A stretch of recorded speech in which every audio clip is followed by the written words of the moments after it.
The following feature presentation is part of the Skywalking Network.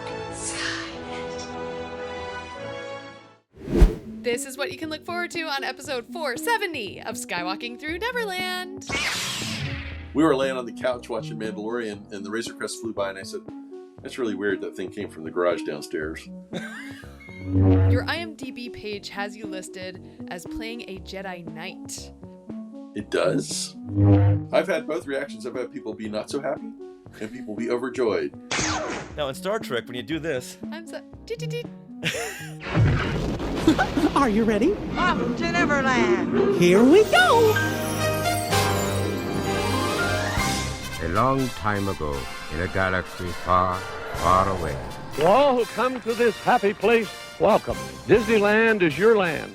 When I first made Star Wars, everybody in Hollywood said, well, this is a movie Disney should have made. You're more than just fans. You're family. Best day ever! Secrets lab. It's about family, and that's what's so powerful about it.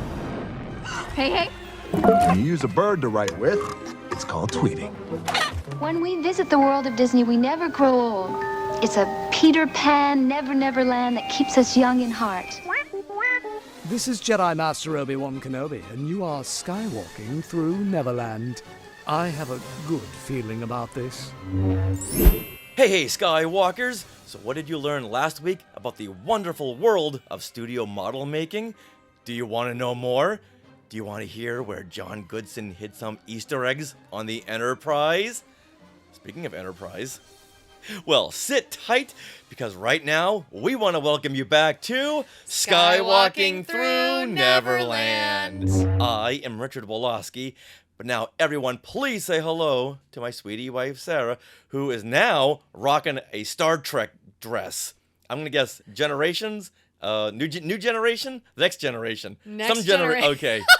TNG, the next generation. Good Yes. Vibrations. One of the Star Trek shows. This is the captain's color, red. No, that's an ensign. No, ensign? The ensign. The red color, the red shirts were ensigns in the previous generation, So- the original Star Trek. So I shouldn't The sit colors near all you, changed. because the ensigns, No, they don't no. last long. This is fine. This is the next generation. Red is the command. Okay. Yeah.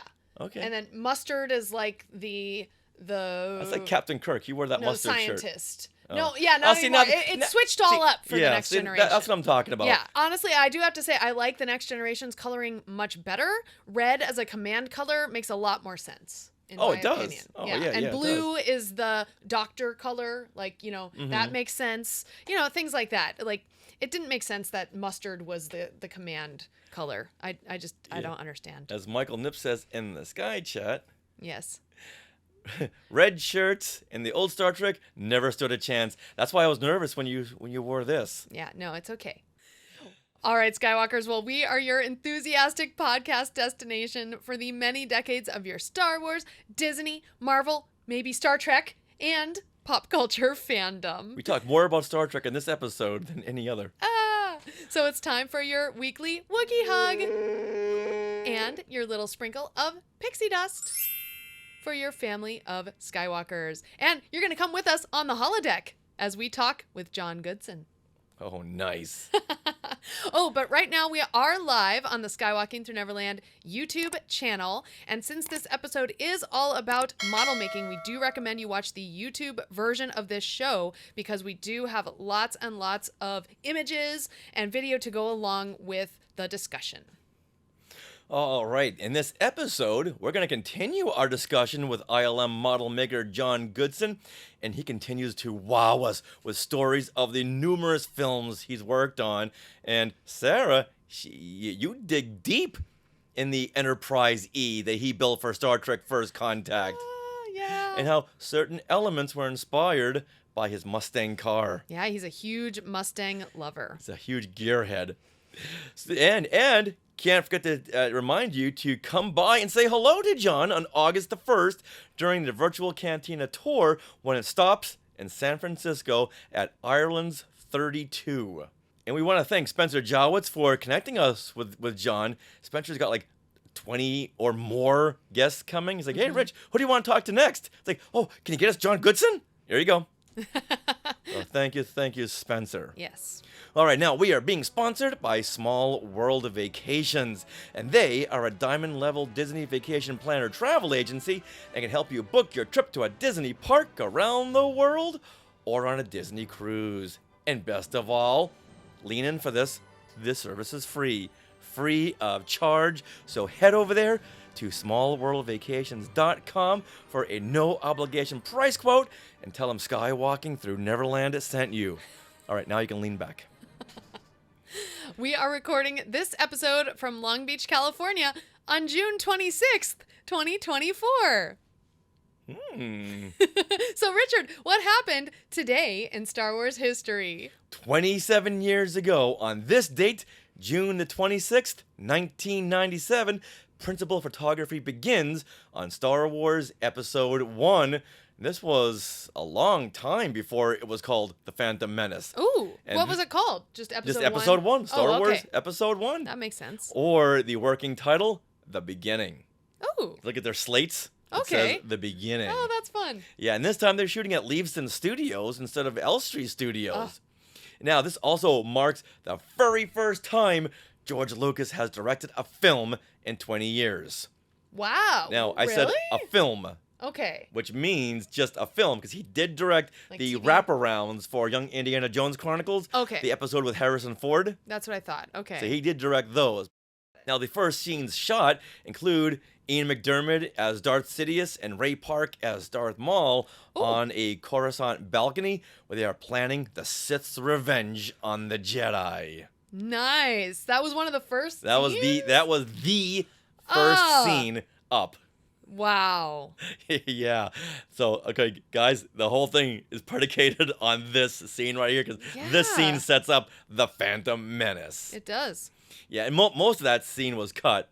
And it was just a very, very shortened scene. Like 2 lines for Darth Maul. Yeah. Also on the schedule is a scene between Natalie Portman as Queen Amidala and Ian McDiarmid as Palpatine. Not Darth Sidious, Palpatine in the Chancellor's quarters. Nice. Mm-hmm. That's so cool. I never understand how they schedule things out of order. I mean, I get it in terms of like saving money and different locations and just things. Really, it's scheduling. Yeah, and scheduling having people. done scheduling for my own films and the films I'd worked on. Wow, it's a lot to juggle when you know this actor only has 2 weeks. This actor's got 3 weeks, but this one needs Wednesday off. This one needs Thursday off. Oh my gosh. It's really, really difficult. Wow. Mm-hmm. Wow. Then they know that, okay, but in a month's time, this actor will have 2 months off. So it's okay, we'll have to come back and reshoot a lot of his scenes, even for pickups, which is why sometimes they look a little different. Looking at you, Ewan McGregor. Yeah, no kidding. You look a little different there in the pickup shots, Ewan. Yeah. Wow. You know what? They need to go in there with deep fake. Yeah, they do. They really do. Shave off that 10 pounds right off his face. So bad. It's really bad in the theater. Like when we just saw it. Yeah, don't go in for the close up. Yeah, what is it? It's the Naboo forest scene. Yes, like towards the end of the film. When they've landed and Jar Jar has gone under looking for the Gungans and Oto Gunga. Yeah. Yeah, and Obi-Wan is apologizing. It's like, wow, come on. Yeah, wow. Okay. We'll focus on the good stuff. That's right. All right, with that, let's now roll into the second part of our discussion with ILM model maker John Goodson.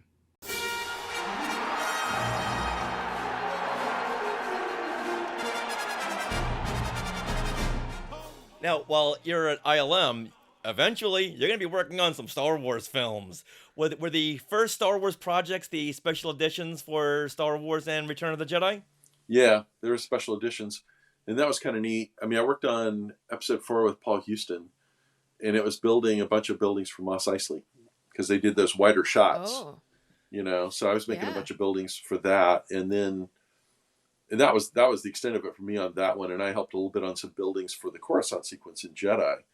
And then strangely, when I switched over to computer graphics, which was on episode 3, I think we were doing like a reboot or a redo again of the special editions. We did some more work on them. And my first digital paint job was Luke's Landspeeder, the digital Landspeeder going into Mos Eisley. And I thought, this is really weird. you know, to kind of keep connecting back to this thing. Oh, But yeah. yeah, so special editions, that was the first stuff. And then, you know, for as long as I worked at ILM, that we'd have an annual meeting that you could ask George questions, and we would have it over either in the courtyard or on the main stage. And there were like 275 people, maybe 300. That was the whole thing, you know. And you could ask questions anonymously, and it would always be like, who are you dating? That'd be one question. Oh, What, of all the questions to ask him? I know. Yeah, Linda Ronstadt, move on. Yeah, always it would be like, are we ever going to make more Star Wars? And he would, what I remember saying was like, you know, maybe in 5 to 10 years. And that seemed to be the pat answer for that. And then I got told kind of covertly that, no, they're going to make more Star Wars movies. I'm like, really? Yeah, they're going to make more. So, and it was interesting because they asked for submissions for portfolios. Oh. And I thought, I really want to work on that, but there's no way I'm going to get a job doing that. I mean, it's just not going to happen. So I didn't do anything. And Doug Chang called me up and wanted me to make a pod racer. I didn't know what a pod racer was. But so I built this thing, and I built it in about a week. And it got really weird because they were making it up there at the ranch, and that was Jack Films, and that was a non-union production unit. I was working for ILM, which was IATSE, so it was union. It got really weird, and ILM let me go, and then they reinstated me the same day, and then there was all this stuff going on for about 6 weeks where I didn't know who I was working for anymore and wasn't getting paid. And and eventually they decided I could be an ILM employee on loan to Jack Films, and that cleared I was the first pawn that crossed the line, so that made it so that other people could do it. So it took a while to work that out, but once that happened, then I was employed full time for 2 years on Phantom Menace in the art department. Oh, so. And it was really fascinating because we built so much stuff.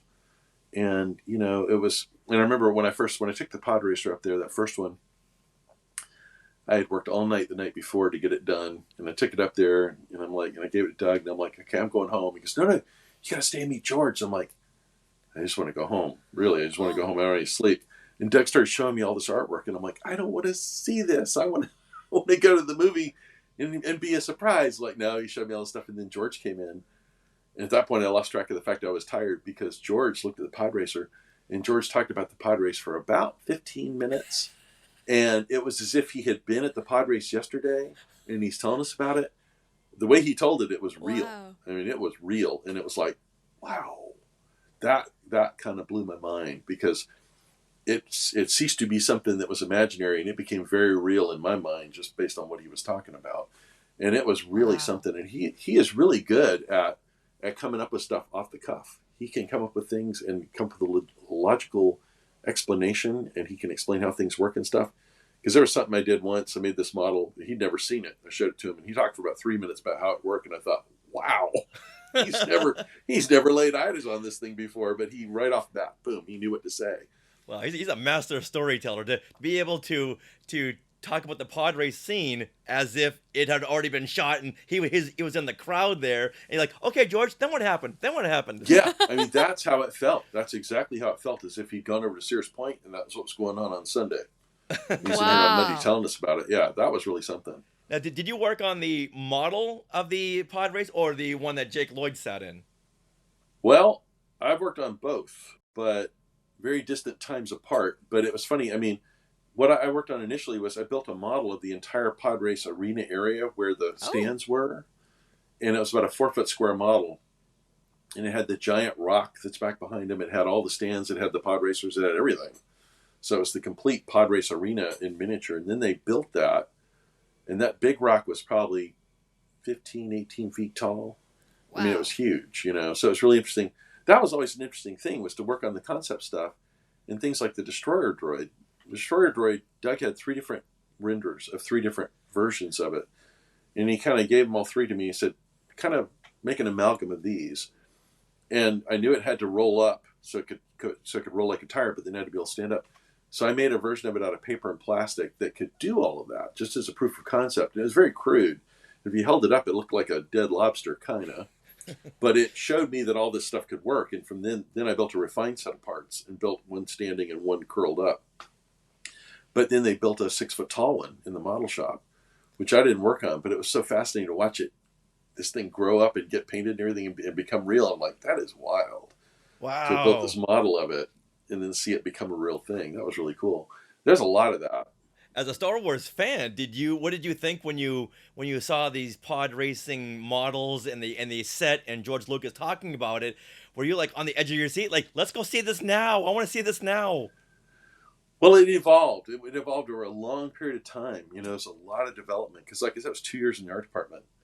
And so you slowly watch these things gain speed, and then we're seeing pictures coming back from the set where they're built the full size ones. And that was really interesting. But you don't have the full vision of all of it. Right. You see bits and pieces of it, But so it's kind of interesting when you come full circle and when you actually see the film. Sometimes it's really, you're kind of like, wow, oh wow, you're really stunned. Sometimes you're really disappointed, Oh. But it's just because you don't have that complete overview of the whole thing. But it's really interesting too, also to see the marriage of the concept models, then the physical models, then the full size, then the computer graphics. And all of that combined into the sequence. Right. Like when you first see those battle droids working, like in that sequence was that a moment maybe you were stunned, or like what's a moment you can pinpoint that like really stunned you? Yeah. All of that stuff was really something, because when the MTTs arrive and then they're, the things are coming out with all the battle droids on them and they're coming off, all of that stuff was pretty dramatic. And with the music, Yeah. Well, all of it, you put it all together, and like the Queen ship, seeing that, and there were a lot of things. It's really interesting to see it go from these ideas that were on a page to seeing it in the film, and all the steps are in between. Because for Phantom Menace, I was on that because I was 2 years in the art department, then I was another year and a half working at ILM from working with the model shop. So for me, Phantom Menace lasted 3.5 years, which in the film world it's an eternity. Mm. It's like you died or something. You're legally dead to the rest of the world because you've been on this project for so long. So, it was really interesting. But I remember the morning we were going to finally see the film, and I remember thinking, I have no point of view anymore. I've been looking at this for so long. I just have no point of view. It's just, I'm immersed in it. It's just, this is the world the way it is, Right. So it was kind of interesting to have that realization. It's like, I don't know. But then you see the audience reacting to your work. That must be mind-blowing. Because now it's a living and breathing thing even though it's a model, it's a living and breathing element within the film, and people are going crazy over this or that battle droids or destroyer droids or pod racing. Yeah, I've had both reactions. I've had people be not so happy and people be overjoyed. But it's really interesting. It's weird. It's weird too, when you realize the impact some of this stuff has. And it's kind of like, I have sort of a disconnect. And it's the same thing, like I said, that there's like this magical intermediary process that happens. You build the model, you film the model, you see it on screen. It's like, that's a different thing. And I still have that kind of disconnect for myself too. Going back to this goes way back in our conversation, but back to the Jupiter 2. It was interesting because that episode was so important to me, and seeing the Jupiter 2. But that story that it was the 10-foot Jupiter 2, like I said, it was like a unicorn. It was like a myth. But Gary Kerr tracked down the 10-foot Jupiter 2, and it exists. And we went down to Southern California, and we saw it. Wow. And it was huge. It was big enough. It was sitting on a table. There was a door that was cut into it for either the chariot or the space pod. I wasn't sure which. But you could stand up in the door sitting on the table. But you could stand up with inside of it. And I wasn't hitting it. It was that big. Wow. So that was a cool full circle moment. The other one too was we helped Kim Smith, Bill George, and myself went back and worked with the Smithsonian to restore the 11-foot Enterprise from the original Star Trek. Oh. That's the same full circle where I got the making of book when I'm a kid, and I got the model kit, and here we are working on the 11-foot model. I'm like, this doesn't seem real. Yeah, when the life comes full circle, that's amazing. Now, I also have another question for you as a Star Wars fan. So your IMDb page has you listed as playing a Jedi Knight. So it does? Yeah. Yes. This is Attack of the Clones, Jedi Knight. Knight. Did you play a Jedi Knight? At any point, did you put on a Jedi robe and they said, John Knoll said, get over there in front of that green screen, doesn't matter why. It was blue screen. It was me and John Duncan, and we got the little rat tails, and they glued them on us, and we got robes, and we went, and we were walking. And I think we were outside the Jedi Temple. I think. Oh. You shoot that stuff. It's on a blue screen. You don't know where it's going. And then I was one of Palpatine's guards. We shot a couple of scenes of doing that. So yeah. I don't know if you can find me or not, but yeah. So you're a Jedi. You're a Jedi Padawan then, if you got the braid. Yeah, it was a long time ago. But it's funny. I mean, I didn't realize that was on my IMDb page. I don't think I put that on there, but maybe I did. Yeah, I went back and it's like I'm looking at the Geonosian arena battle, going, okay, where's John? Where's John? Where's John? It's where the Jedi Temple is. If we're in there, and who knows? We could be. I played a pixel a lot in movies. Usually, a fleeing pixel as the planet blows up because we blew up the Enterprise. We blew up the planet in Star Trek Generations, and we were all running. Yeah. We were all in Star Trek uniforms running, and the planet exploded. And there were a few of those where we were playing pixels getting killed. Oh no! But this was the only one that was listed on your IMDb page as an actor. Yeah, no, I was Starfleet. Yeah, I was a Klingon in Star Trek 6. Oh. Yeah, there was the Klingon courtroom sequence, and they shot a bunch of us, and we got the costumes, which were cool, but we had pullover rubber masks. Oh, okay, it was over the shoulder, looking down on us, and we were just screaming. We had these big posts with these looked like a frozen flame on it that was lit up, and we're screaming something. I don't know what we're screaming, but I thought I was gonna die because it got so hot in that getup. Because the costumes, they are so heavy, and the arms were fur. Oh, it was miserable. Wow. Yeah, working in the creature shop back in the day, I knew that the effects artists had to be the ones to wear these costumes most of the time. So we knew to put little slits everywhere so we could breathe. Yeah, it's funny. My friend Howie plays the Wampa in the special edition. And then he also played Vigo. When Dan Aykroyd gets taken over by Vigo in Ghostbusters 2, Dan Aykroyd didn't want to do it. So that's Howie. Oh, and it was funny. That was like a 5-hour makeup, and it was funny because I saw him. I just started to get to know Howie, and we're sitting backstage, and he's got the Vigo head. He's got the eyes with the black pupils with little tiny red dots. He's got on a red and black checkered shirt like a lumberjack, jeans. He's drinking a Coke. We're talking about getting our wives together and having dinner, and I thought, this is so weird. I'm talking to this guy, it looks like a demon, But yeah, another day at the office. Yeah, it was. I mean, you saw some interesting things. I remember one time we were working on Terminator 4. I think it was 4. No, maybe it was 3. And there was a guy named Roland Kickinger who stood in for Arnold. And Mike Smithson was doing his makeup. And I was supposed to have lunch with those guys. And my daughter was sick that day. So I didn't make lunch, but I was back in the evening. It was about 10 o'clock at night. And Ron Woodall, my office mate, we were sitting in there and we're like, I wonder if Mike's still downstairs. So we go down there, and there's Mike, and there's Roland, and Roland looks a lot like Arnold. And he's got these blue patches on him, and he's got parts that are chrome, like the Terminator. And I go in there, I'm like, oh, sorry to make lunch. And Mike's like, oh, man, where were you? And Roland goes, yeah, how's your daughter? And I'm like, this is really weird, man. This guy who's half Terminator asking me how my daughter is. Like, yeah, it was cool. You saw some interesting things. There was always really interesting stuff going on there. Yeah, I'm sure. Wow. Yeah. Fascinating. So what is the process today for models? Like, are physical models digitized and then composited into a shot, or are those physical models still being filmed? Or is it kind of a mix of the two?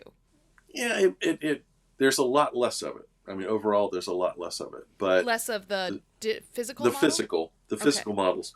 And there's some of all of what you're talking about. I mean, for the TV shows, we do motion control photography for some of those shows. We've done it for the Mandalorian and Ahsoka and Skeleton Crew. And that's literally taking the model out, mounting it on stage, filming all the passes, compositing all that, and adding in the background. Like the camera is passing the model, right? To make the model look like it's moving. Typically, the way that stuff works is they're either the model's stationary, doesn't do anything, or there's a model mover, and it can maybe make the model pitch, roll, tilt up, down. The camera's doing all the work. So when the Enterprise goes roaring by, what's happening is Enterprise is sitting out there not moving. The camera is moving. But when you play the footage back, you get this great shot of the Enterprise, roaring by you. Yeah. But I always think it's kind of funny when we'd be rolling across the parking lot on our stand. Like, this is as close as it gets to actually moving. Just get rattled across the parking lot over the gravel, But and then they are doing stuff where they're taking models and they're doing scans, and from that they'll build a 3D model from that, and they can take the texture information and apply that so they can build a beautiful 3D environment in the computer based directly off the model. And there's a lot of photogrammetry that's done now, which is, that's going out to the location, actually just shooting a lot of photographs, and the computer can take all that data and combine it to make a 3D model from that. So it's there's so many different techniques at this point, and there's a lot of work with the volume stages. So you've got interactive. So you have, and they're like on First Man, they've done it on a lot of projects at this point, but First Man was the one where I was really first aware of it. That was a story about Neil Armstrong. And there they had full-size aircraft parts, and they're filming them inside of a volume with the sky and whatnot on the volume, on the LED wall, and it's all in camera. It's done. You're getting the interactive light of the wall on the object, and you're not having to do any compositing or anything. So you get all your stuff right there. It's done. Wow. So it's just about like going on location and filming it for real. So, there are so many different ways to do things now, and models are part of it, but they're a much smaller part of it.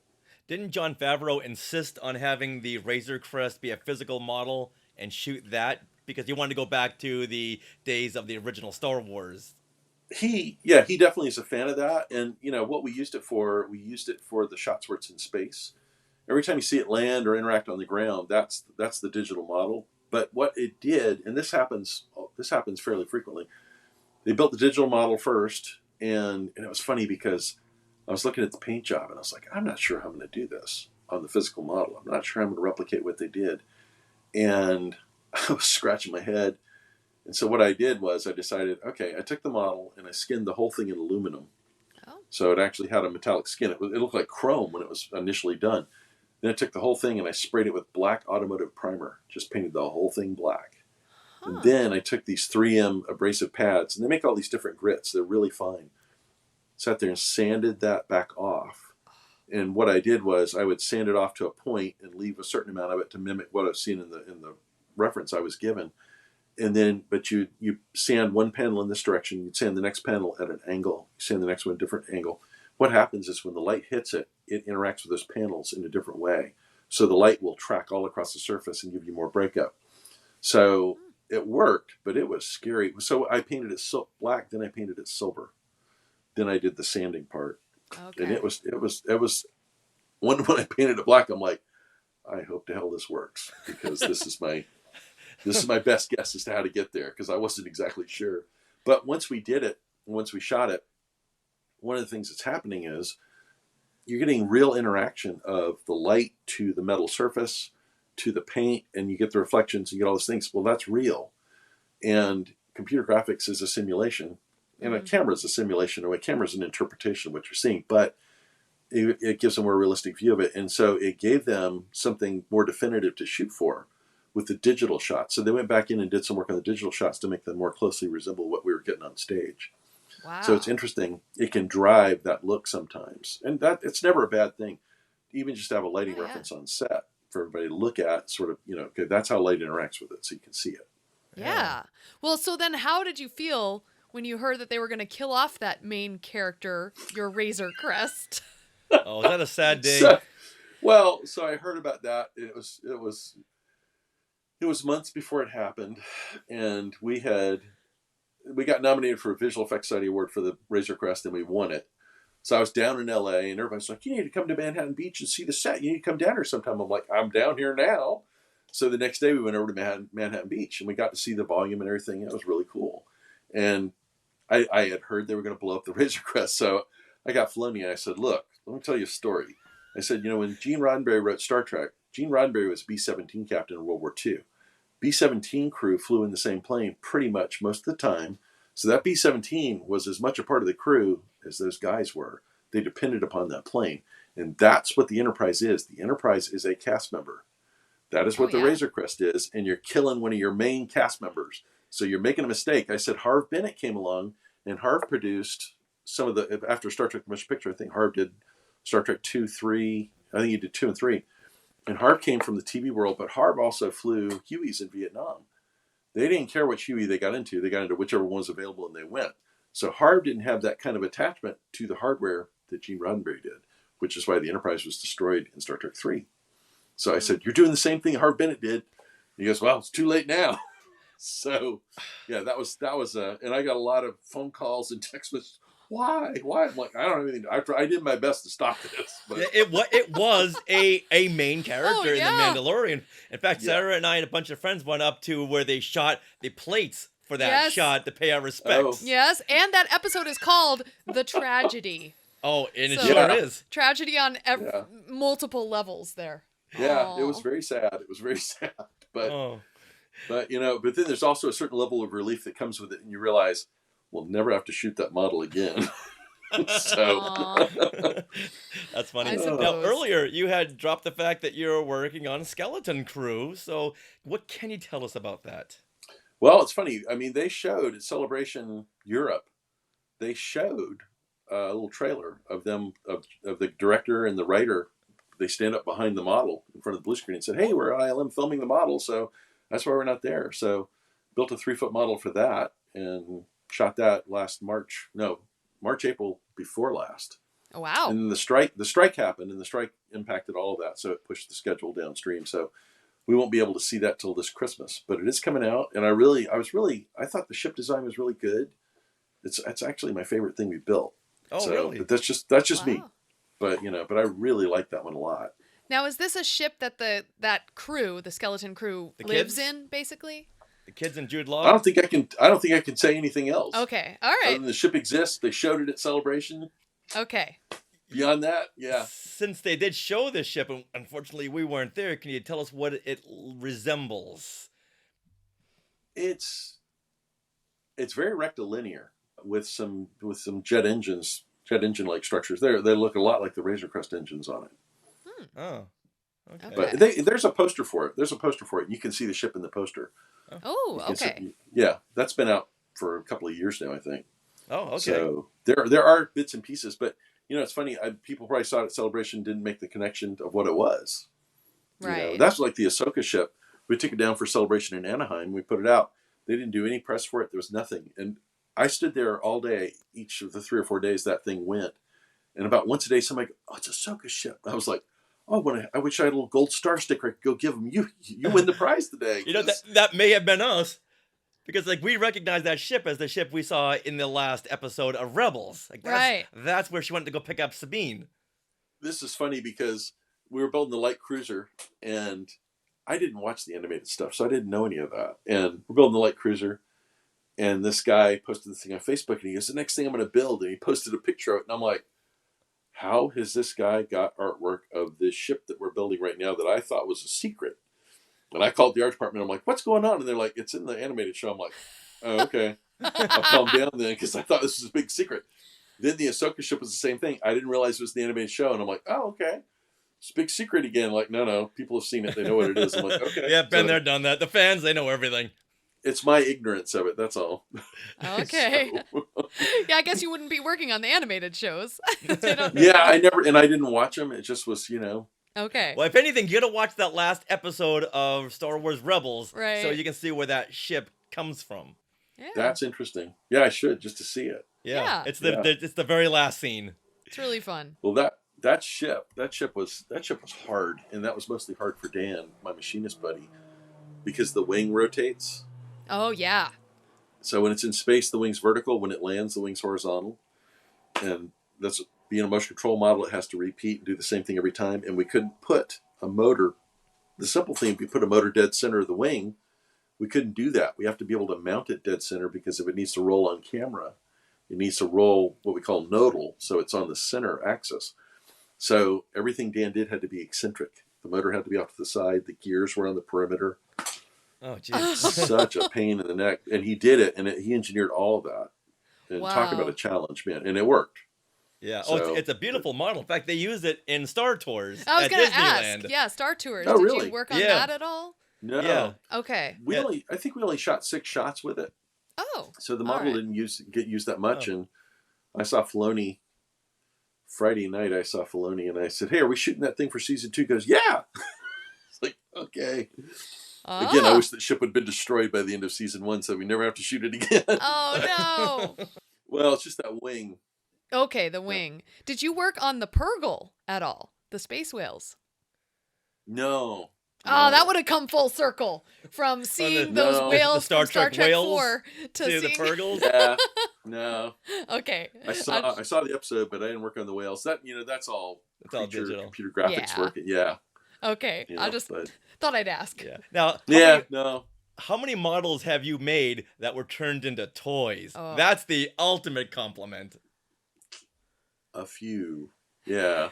A lot of the Star Wars stuff got turned into toys. Some of the Star Trek stuff got turned into models, and Christmas ornaments and yeah, it's funny. I mean, I tend to buy them. I've got like a Razor Crest Christmas ornament, and I don't know what all. You see them, and it's kind of a weird thing. We look at it like that's really strange. That's we were laying on the couch watching Mandalorian, and the Razor Crest flew by, and I said, "That's really weird. That thing came from the garage downstairs." It's kind of surreal. You're like, those are those moments when it doesn't seem real. You're like, it's not possible. Right. Yeah. Wow. It's something that you were down in the shop putting together, and all of a sudden it's flying through space. You're watching it on TV. Well, that was something I always used to think. I remember Howie and I were working on Batman Returns, and we were working in my garage, which was a small 2-car garage, and we had a 25-inch TV over in the corner that was always on. And I had this thing about that when we built something, once you saw it on TV, then it gone full circle. You're seeing it back in the garage, but it's being broadcast into it. And I remember I built this thing called the Solar Observatory that was in Star Trek Generations.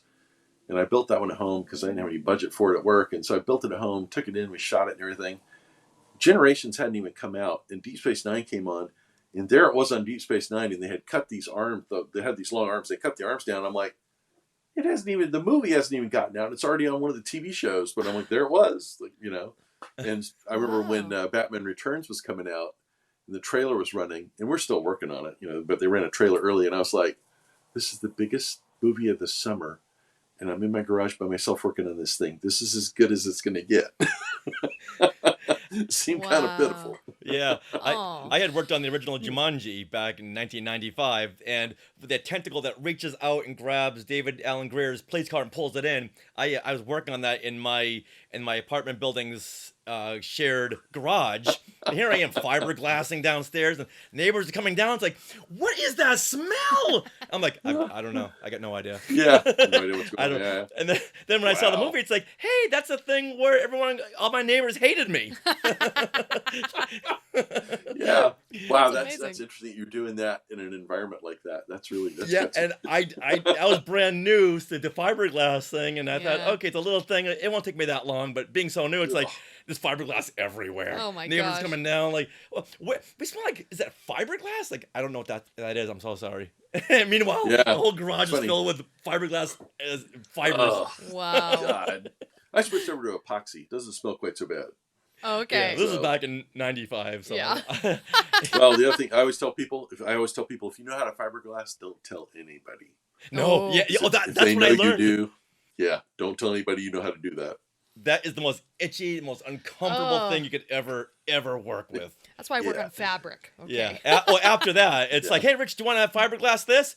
I forgot how to do it. I'm so sorry. Yeah. Yeah. Actually, I can't do it anymore. My doctor said I can't do it anymore. Yeah. There you go. Yeah, that's a good excuse. Yeah. People working on this stuff without respirators. Like, I know. You're going to be dead in 6 months. Yeah.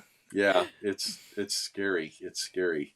All right. Well, before we wrap up, John, what overall model has like the most John Goodson in it? What pops in my head is the Enterprise E. Ooh. And the reason is I've had, I think 5 or 6 65, 66 Ford Mustangs. And I had 2 of them that were 66 when we were doing First Contact. And Ed Myrecki, model maker from back east, Ed came out on Generations and First Contact to help out. And he was staying at my place. And, I was the model supervisor, so all day long you're answering questions. You got people coming to you constantly. And Ed was staying at my place, and I was like, I gave him the keys to the other Mustang. I'm like, you drive the other one to work. I need an hour, at the beginning of the day and the end of the day where it's just me by myself and I can just chill out. And so we're driving those 2 cars. Well, there's a chrome piece on the side of the 66 Mustang. It's behind the door, and it looks like a little vent with 2 spikes. There are 2 or 3 spikes that stick out forward of it. And it's just a little detail. It doesn't actually do anything. But Rick Sternbach had been drawing the Enterprise E blueprints for us, and he had drawn the saucer in an engineering hull, and then the drawing stopped. And I called him, so what's going on? He goes, they moved me on to Contact. So, so that we're going to get any more drawings. And I was like, okay. And then we had a drawing that John Eves had done, and it showed the engines and the struts, but it was a fairly simplistic drawing. And so we mocked up what John had drawn. And I called John up and said, you know what? It looks like the Enterprise is being chased by a couple of 4x4 fence posts. This doesn't look right. We need to play with it. And they kind of said, okay, you do what you think is right. So kind of extrapolated that and built the engine, but the strut that held it up, we had that thing, and we needed a detail on it. And I just said to Ed, I pointed at the car, I said, you copy that and put it on there. So if you look at the Enterprise E, that strut's got the detail from the 66 Mustang on it. Oh. So that was kind of like, this is simple. Here's your reference. Just build that. So that was kind of neat. Is that the strut that's holding the nacelles to the? Yes. Okay, got it. Yeah, it's on both sides of it, I think. And then the front of the engine, we had this red. The whole front of it was red, and we had this thing in there that looked like a Mylar chicken leg, like a drumstick, and it was just Mylar tape all crumpled onto this rod that was motorized. We had, I think, 6 lights in there that all had lenses on them, so they were focused on it. And it gave you that really interesting patterning inside that red structure. But you could see the pattern crossing the red thing, so it was very apparent what was happening. So then I made a cover that went over that, so at the front of it was completely shielded, and you had windows on either side of it. So you'd see that pulsing over here and pulsing over here, but you didn't make the connection that it was going across. So that one, and it's funny, that ship actually evolved during the shoot. I can tell you what day it was by what details are there or not there, because things changed. And it was funny because we were struggling to get it done. I mean, it was nightmarish, and it just I was over my head in terms of, I was the soup, and it was just like we went in on a Thursday, and I think there were 4 of us didn't come out until Sunday, and I don't think we slept but a couple of hours, and it was just we were going around the clock. And I remember saying Monday morning early, because they were coming to take photographs of it for the poster. And I remember saying Monday morning, we're getting ready to put on the darker brown color, which is kind of the accent. And I said, everybody stop for a minute, slow down. Think about the fact you're going to be seeing this thing on placemats or toys or lunchboxes or whatever. So think about what you're doing. I know everybody's tired, but really think about what you're doing in terms of placement. And so we got what we got, but we weren't quite done with it when they came to do the PR photographs. And our laser cutter had caught on fire. Oh, no. And well, it had caught on fire quite a while back and was destroyed. And so we didn't have one at the time.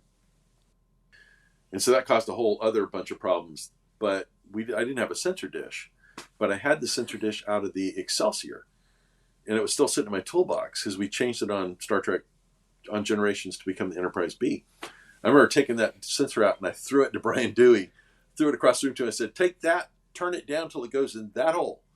And he took it in, put it on the lathe, cut it down till it fit in, and plugged that into it. So the first PR shots of the Enterprise E, it's got the Excelsior's deflector dish in it. So, and it was blue. After that, it was never that ever again. But in that one shot, and people are aware of that. I've seen that noted on Facebook. I'm like, oh wow, people actually picked up on the fact that was there. So, yeah, that one, that ship was kind of a nightmare. I always put that ship in my divorce kind of think of equal billing. There was so much not fun. Oh, yeah. And that ship was from Star Trek First Contact? Yeah. Okay. That was a 10-foot model. Wow. And I'm really happy with the way it came out, but it was a damn struggle. Oh, no. Okay, So- we won't bring that up again. That's all right. I'm over it now. It's been, 25 years. So, but check out, look at that, look and see if you don't pick up on the Mustang details. Okay. 'Cause Would they're it on the be? struts. So I'm not as familiar. Would that be it? That's Is that it. The right ship? Oh, okay. That is the ship. And you can see that detail on the struts back there.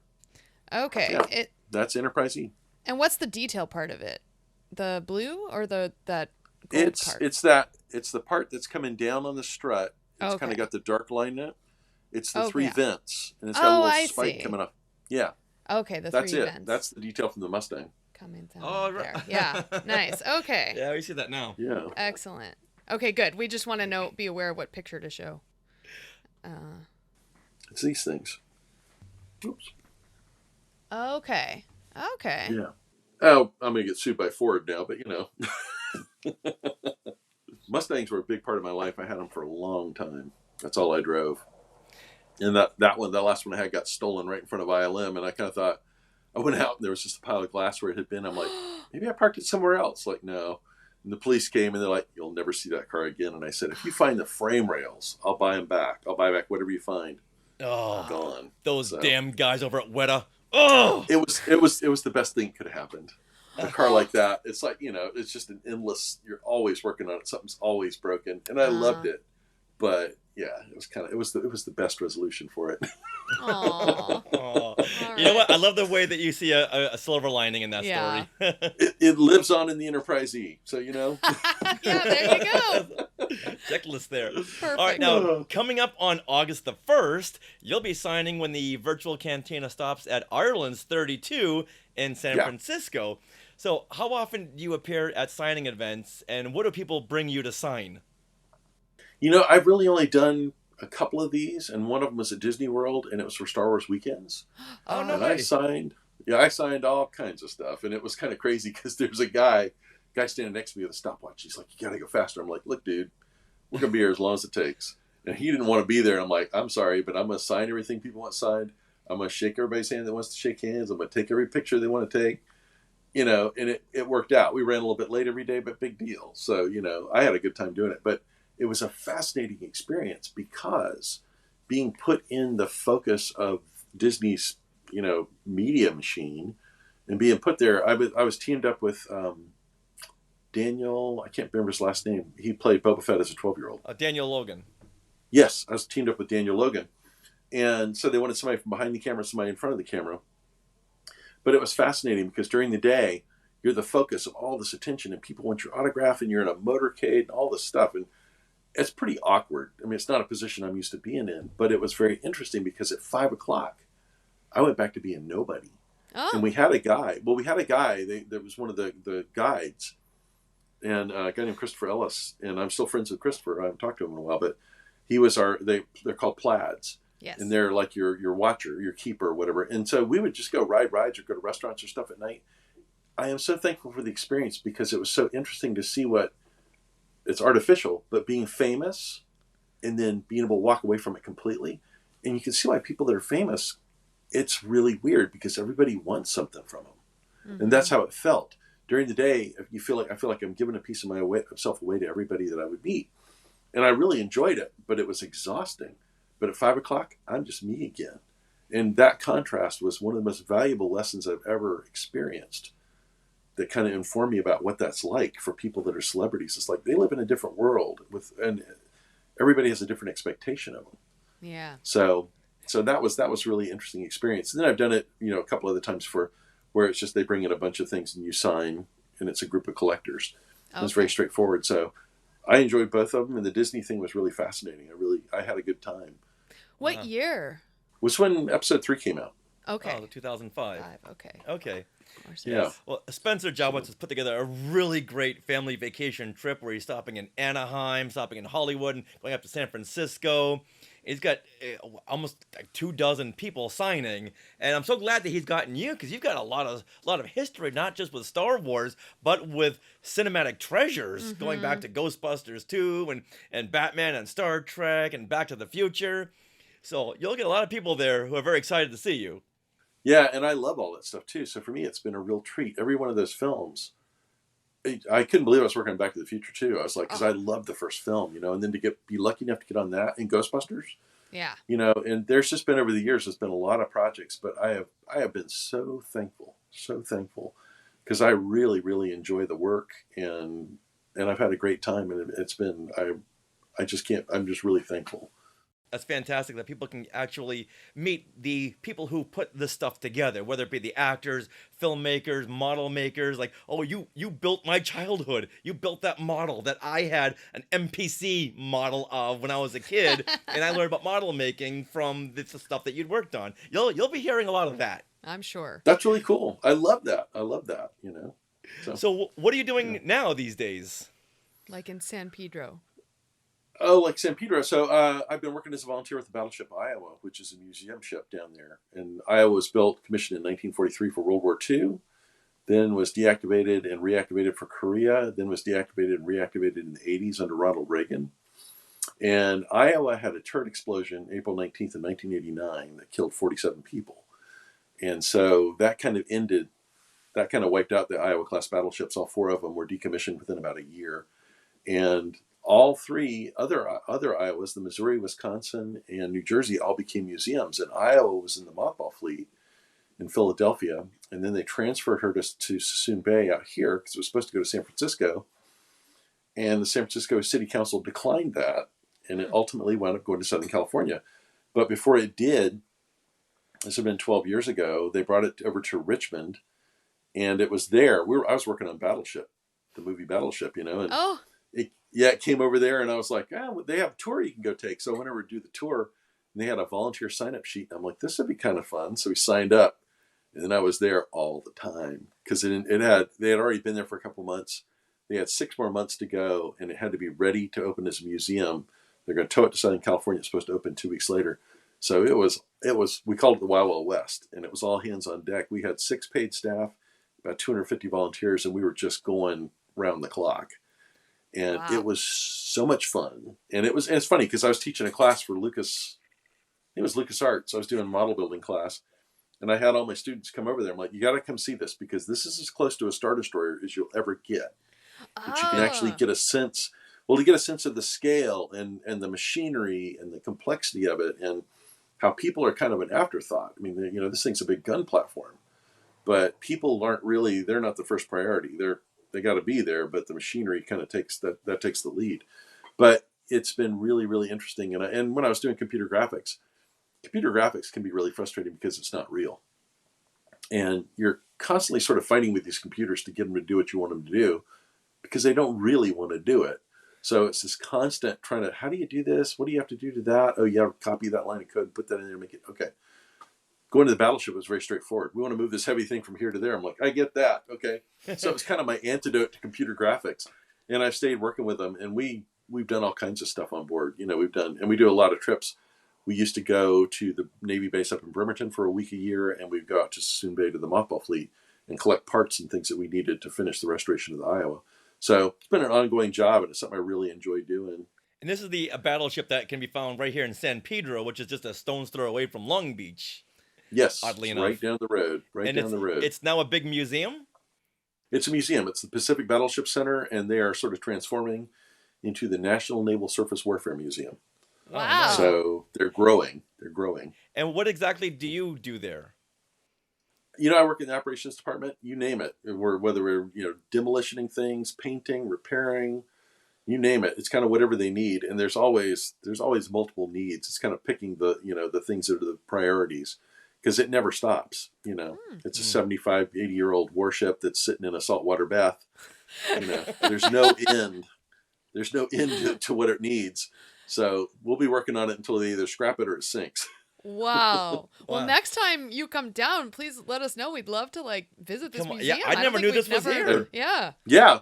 It'd be fun to have you guys come and see it. It's really impressive. Yeah. Now that you're related to being the size of a Star Destroyer, it's like, I want to see this now. Yeah, no kidding. It's a lot smaller than the Star Destroyer, but it gives you an idea of what that would feel like. Right. When you get inside of it, and the plumbing and all the machinery, and it's amazing because it's a military ship. The stuff isn't gussied up. It's right where you can see it. It's right in front of you. So you really get a sense of it. Does the other staff know that you've worked on all these films and your cinematic history? Yeah, they know. They don't care. That's fine. That's fine. That's all good. It's better that way. No, they're pretty funny. I told them I got a $1 million general liability policy a while back, and I said I can have 2 $1 million incidents in a year, and they said, "Well, do you want it to be a surprise, or do you want to see it coming?" I was like, "Thanks, guys." That's so mean. Oh my goodness! That's my team. Never a dull moment. No. with John those Goodson. Those guys are great. Wow, that's fantastic. All right, John. If anyone wants to reach out to you on social media, are you on Instagram? Are you on Facebook? I'm on Facebook. I'm on Instagram, but I don't ever look at it. So that's the most consistent place to find me. All right. Okay. Or going down to the Battleship. Oh, there he is. Yeah. I'm down there a lot less than I'd like to be. Well, have fun in San Francisco. You're gonna meet a lot of great people there. And once again, Spencer Jowitz has put together this big event that rivals Celebration. So you'll get a lot of the diehard fans. Definitely. Who's gonna have a That'll be really cool. lot of detailed questions for you. So do your homework on yourself. Yeah, I'll have to remember everything. Are you guys gonna be there? Unfortunately, we can't be up to San Francisco. Yeah, we're gonna be at a couple of stops down here in Hollywood and Anaheim, but just can't make it up there because that's our busy season. We would if we could, but our work season is very busy. Yeah. I totally hear that. Totally hear you. Yeah. All right, John. Well, thanks so much for giving us all those stories. It's like just when you thought you knew everything about Star Wars and cinematic history, there's more. Then there's always more. Everybody that worked on it's got stories. Everybody's got stories. So Yeah. There's lots more out there that people haven't heard. Ooh. Well, that wraps up episode 469 of Skywalking Through Neverland. We want to thank John Goodson and Spencer Jowitz, and also thank you to all of you Skywalkers who listen and watch every week. Please subscribe to our YouTube channel for when we go live each week for things we want to share. Every Monday at 6 p.m. Pacific time. That's so much fun because we have more time to share the things that we want to share. Yeah. And even do some unboxing, review movies. We're going to start now reviewing Acolyte episodes. Yeah, not each week, but like every once in a while, right? I would say every week. Every week? Every week, yeah. And then you guys are invited to come on and share your opinions. Like we'll share the link when we go live, we'll share the link so that you can come on backstage and actually come up and share an opinion of the week's latest episode and things like that. So we would love for you to share things as well as us. Once again, we go live on YouTube, 6 p.m. Mondays. Pacific. 6 p.m. Pacific time. Now, are you interested in our books? Well, we have signed copies of Today and Star Wars History, Parts 1 and 2, and our interactive notebook that you can write in. And they're available now from skywalkingthrough-neverland.com/book. All right, now, do you want to support Skywalking Through Neverland in another way? Well, consider supporting us through the Skywalking Force, which is our Patreon. The Skywalking Force has access to bonus content in the form of our past Zoom discussions on Disney shows. We go live at Disneyland, have special bonuses during the holidays. Special videos. And this bonus content begins, get this, at only $5 a month. So head over there to skywalkingforce.com and have a look at all the options, and thank you to those who are already part of the Skywalking Force. And we'd also like to thank our sponsor, Small World Vacations, for their support. Are you thinking of a trip to a Disney park or a Disney cruise? They just announced some new cruise destinations today. The Halloween cruise, huh? Yeah, that too. The Halloween cruise, Halloween on the high seas. They have Marvel Day at Sea. They have, I don't know if there's Star Wars Day at Sea this year, but I definitely saw a Marvel Day at Sea happening.